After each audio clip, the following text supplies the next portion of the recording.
강경화 후보자의 어떤 저런 자질이 과연 외교 무대에서 좀 능력을 발휘할 수 있을까? 그것에 대한 이제 회의감들이 드는 것이죠. 사실 사생활의 여러 가지 문제 같은 경우는 능력만 출중하다면 어느 정도 좀 야당도 좀 이해를 해줄 수 있는 저는 측면이 있었다고 봐요. 그런데 그날 모여졌던 모습 자체에서 보면 이거는 좀 외교 능력에서 문제가 있는 것이다라고 이제 지적을 해서 지금 야3당이 동시에 지금 반대를 하지 않습니까?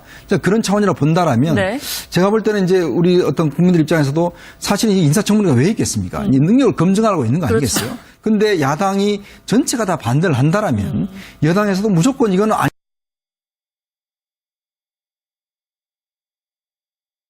저는 무리가 있다고 봅니다. 즉 소통이라는 게 뭐겠습니까? 상대방 이야기를 듣는 것만 소통이 아니라 듣고 그것이 타당하다면 또 수용하는 게 소통이지 않겠습니까?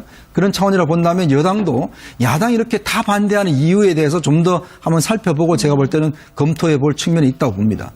특히 다른 후보자들 가운데서도 특히 강경화 후보 같은 경우에는 지금 여당 내부에서도 좀 부적절한 거 아니냐 이런 분위기들이 나오고 있다고 해요. 소장님은 어떻게 보십니까? 유시민 작가가 대표적인가요?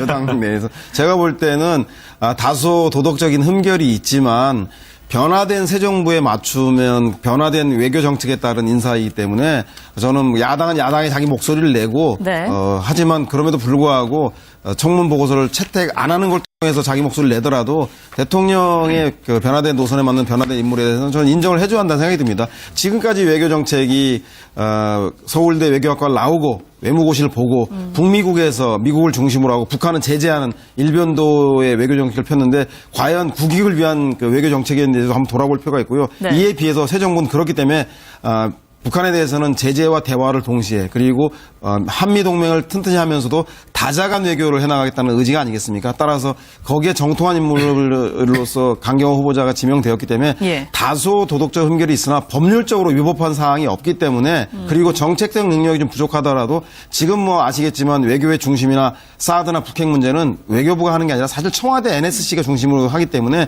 그 역량과 협조할 수 있는 사람인가를 볼 때 손색이 없다면 저는 뭐 첫 국무위원 인선이만큼 야당도 적극적으로 협조해주고 다만 반대 의사는 청문 채택 보고서 내용에 담든 아니면 반대를 통해서 하든 간에 대통령의 임명권은 존중해주는 그래서 새 정부의 새로운 외교적 출발에 대해서 지켜봐주고 시간을 주면 되는 거 아닌가 생각이 듭니다. 그렇게 그냥 쉽게 넘어가진 않겠다는 입장이 아마 자유한국당의 입장인 것 같습니다.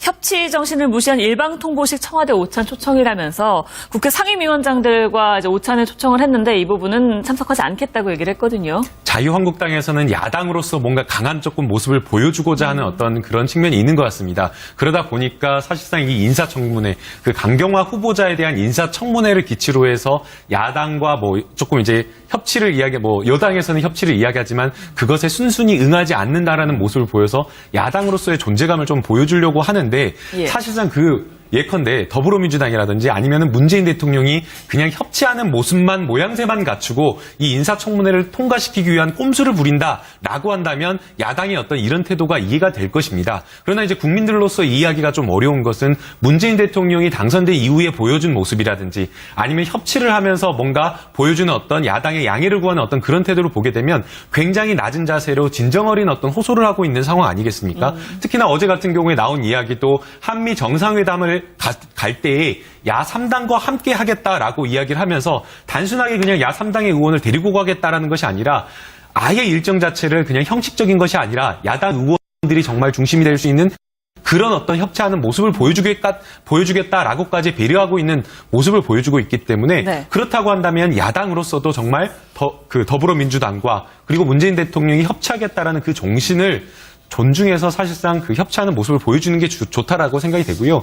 그다음에 이 협치하는 모습을 보여주는 것이 문재인 대통령에게 협력하는 그런 것이 아니라 국민과 협력하는 모습을 보여주기 때문에 오히려 더 적극적으로 더불어민주당에 협조하거나 아니면 문재인 대통령에 협치하는 모습을 보여주는 게 좋다라는 생각이 듭니다.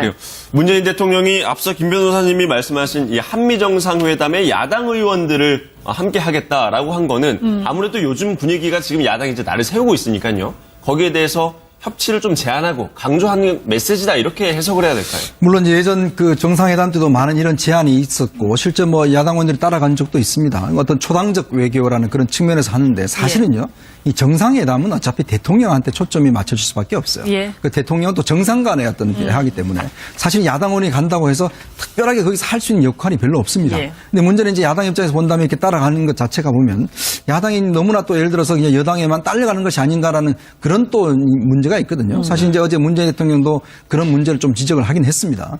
그렇기 때문에 사실 제가 볼 때는 이렇게 따라가고 정상에 따라가고 이것 자체가 제가 어떤 협치의 모습보다는 오히려 아까도 제가 누차 말씀드리지만은 협치라는 것은 일단 내 주장이 다 옳다라는 건 협치가 아닙니다, 사실은. 그렇죠. 물론 그 주장이 옳다 하더라도 야당의 주장을 들어주고 하는 것 자체가 협치이기 때문에 협치라는 게 굉장히 힘든 과정이라는 것이거든요.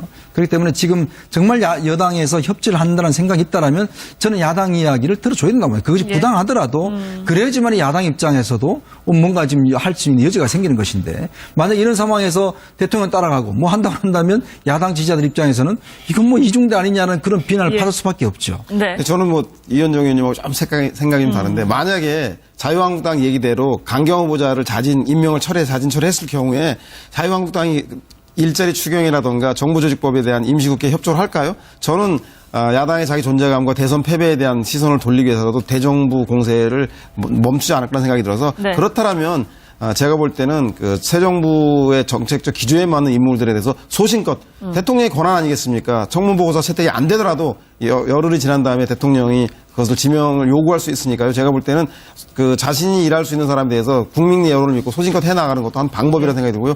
그 평가 또한 국민들이 내릴 거라는 생각이 듭니다. 뭐 조금 이제 협치를 여당에서는 협치를 이야기하지만 그것에 순순히 응하지 않는다라는 모습을 보여서 야당으로서의 존재감을 좀 보여주려고 하는데 예. 사실상 예컨대 더불어민주당이라든지 아니면은 문재인 대통령이 그냥 협치하는 모습만 모양새만 갖추고 이 인사청문회를 통과시키기 위한 꼼수를 부린다라고 한다면 야당의 어떤 이런 태도가 이해가 될 것입니다. 그러나 이제 국민들로서 이해하기가 좀 어려운 것은 문재인 대통령이 당선된 이후에 보여준 모습이라든지 아니면 협치를 하면서 뭔가 보여주는 어떤 야당의 양해를 구하는 어떤 그런 태도를 보게 되면 굉장히 낮은 자세로 진정어린 어떤 호소를 하고 있는 상황 아니겠습니까? 특히나 어제 같은 경우에 나온 이야기도 한미 정상회담을 갈 때에 야 3당과 함께 하겠다라고 이야기를 하면서 단순하게 그냥 야 3당의 의원을 데리고 가겠다라는 것이 아니라 아예 일정 자체를 그냥 형식적인 것이 아니라 야당 의원들이 정말 중심이 될 수 있는 그런 어떤 협치하는 모습을 보여주겠다라고까지 배려하고 있는 모습을 보여주고 있기 때문에 네. 그렇다고 한다면 야당으로서도 정말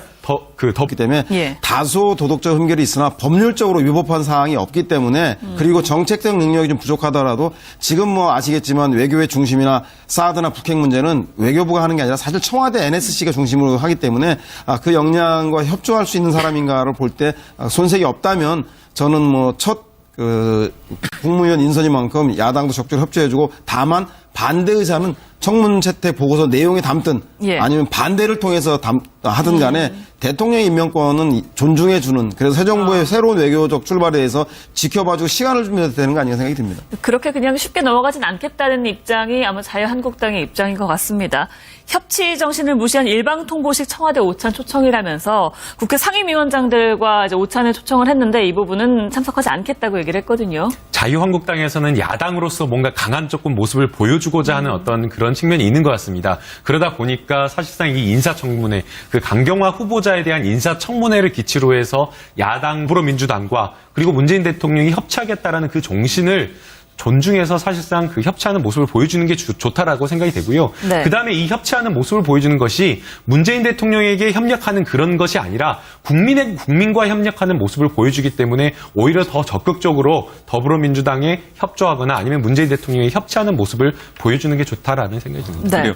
문재인 대통령이 앞서 김 변호사님이 말씀하신 이 한미 정상회담에 야당 의원들을 함께 하겠다라고 한 거는 아무래도 요즘 분위기가 지금 야당이 이제 날을 세우고 있으니까요. 거기에 대해서 협치를 좀 제안하고 강조하는 메시지다 이렇게 해석을 해야 될까요? 물론 예전 그 정상회담 때도 많은 이런 제안이 있었고 실제 야당 의원들이 따라간 적도 있습니다. 어떤 초당적 외교라는 그런 측면에서 하는데 사실은요. 이 정상회담은 어차피 대통령한테 초점이 맞춰질 수밖에 없어요. 예. 그 대통령은 또 정상 간의 어떤 하기 때문에 사실 야당 의원이 간다고 해서 특별하게 거기서 할 수 있는 역할이 별로 없습니다. 예. 근데 문제는 이제 야당 입장에서 본다면 이렇게 따라가는 것 자체가 보면 강경화 후보자의 어떤 저런 자질이 과연 외교 무대에서 좀 능력을 발휘할 수 있을까? 그것에 대한 이제 회의감들이 드는 것이죠. 사실 사생활의 여러 가지 문제 같은 경우는 능력만 출중하다면 어느 정도 좀 야당도 좀 이해를 해줄 수 있는 저는 측면이 있었다고 봐요. 예. 근데 그날 모여졌던 모습 자체에서 보면 이거는 좀 외교 능력에서 문제가 있는 것이다라고 이제 지적을 해서 지금 야3당이 동시에 지금 반대를 하지 않습니까? 그런 차원이라 본다라면 네. 제가 볼 때는 이제 우리 어떤 국민들 입장에서도 사실 이 인사청문회가 왜 있겠습니까? 이 능력을 검증하라고 있는 거 아니겠어요? 그렇죠. 근데 야당이 전체가 다 반대를 한다라면 여당에서도 무조건 이거는